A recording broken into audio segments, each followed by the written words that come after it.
Une femme ivoirienne vivant en France, dans la ville des Trappes, décide d'aider sa cousine afin de faire venir sa fille ici en France pour continuer les études. Cette dernière, en arrivant, gâche sa vie et elle finit par la refouler en Côte d'Ivoire. Mais sa maman, qui est sa cousine, va voir les féticheurs pour bloquer la vie de cette dernière en la disant le jour qu'elle foulera son pied en Côte d'Ivoire, voilà, elle ne pourra plus revenir.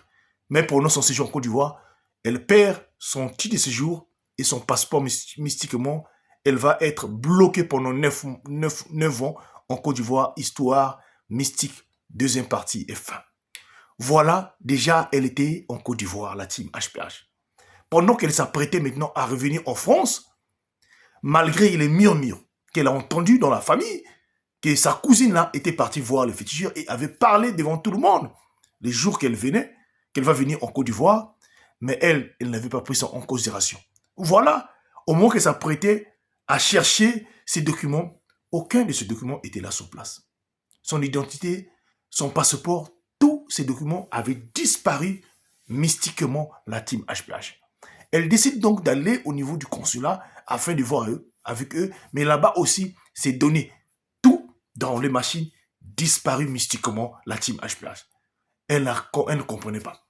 Voilà comment elle va finir être clouée en Côte d'Ivoire pendant 9 ans, la team HPH. Pendant ce temps, ses enfants étaient restés dans la maison à Trappes.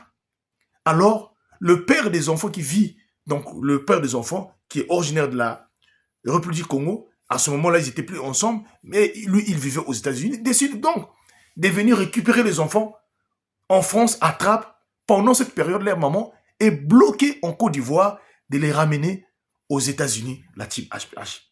C'était très difficile. Non seulement perdre son titre de séjour, alors aussi de ne plus être en contact avec ses propres enfants. C'était très, très difficile, la team HPH. Voilà, les temps sont passés, sa maison, donc son appartement à Trappes ici, a été scellé, puisque elle était en Côte d'Ivoire, elle ne fonctionnait plus. Donc, les huissiers sont venus avec les dettes, ont scellé l'appartement, la team HPH. C'était très difficile. Elle fouillait partout, mais une chose, elle n'avait pas perdu l'espoir. Elle commençait maintenant à prier beaucoup. Pendant ces 9 ans-là, elle fléchissait les genoux.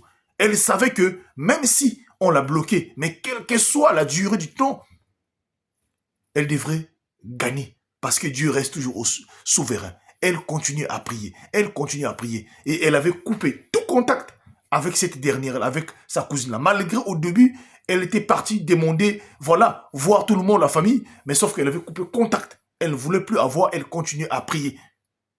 C'est dans les années 2002 que, enfin, sa situation a été débloquée, qu'elle a trouvé une opportunité de revenir en France, la team HPH, après avoir passé un calvaire terrible. Vous ne pouvez pas imaginer, s'il vous plaît. Et quand elle arrive en France, reprendre encore une vie, et les enfants qui se sont retrouvés ailleurs, même son enfant de 9 ans qui est devenu, qui a maintenant 9 ans. C'est-à-dire, elle était vraiment dépassée de la situation. Tout ça, c'est parce qu'elle avait voulu aider une personne, une cousine, afin d'aider sa fille. Alors, elle lance l'appel. Elle dit à toutes les personnes qui pensent un jour aider une personne, la fille de leur cousine, la fille de leur sœur, ou soit vouloir adopter, ou faire de quoi que ce soit, écoutez cette histoire-là et prenez le temps de réfléchir. Surtout, avant de le faire, demandez la volonté de Dieu. C'est possible. Fléchissez les genoux. Gênez si c'est possible avant de le faire. Si tel est le cas, Dieu ne permettra pas que cela puisse arriver. Voilà comment la vie de cette dame-là a été gâchée pendant des années et des années en train de pleurer pour une personne. Beaucoup de personnes actuellement, je parle là, certaines d'autres se retrouvent des SDF, certaines d'autres se retrouvent dans des situations très précaires à cause d'une personne, à cause de quelqu'un qu'ils ont aidé, à cause d'une personne qu'ils ont pris sa fille et la fille est arrivée ici, là, la fille a gâché leur vie. Ou encore, une personne qui est arrivée dans leur maison, mais qui avait un esprit de sorcellerie quelconque. Alors faites attention. Surtout, n'oubliez pas, ceux qui nous détruisent souvent, parfois, c'est notre propre entourage. Ça peut être les amis, la famille, la team HPH, qui sont là, les collègues de travail. Écoutez cette histoire-là, partage-moi cela. Si toi aussi tu as un témoignage, une histoire pareille, tu veux partager, écris-moi, je t'enverrai mon WhatsApp ou encore rentre dans mon profil, prends le WhatsApp et écris-moi. Que Dieu nous bénisse. Merci.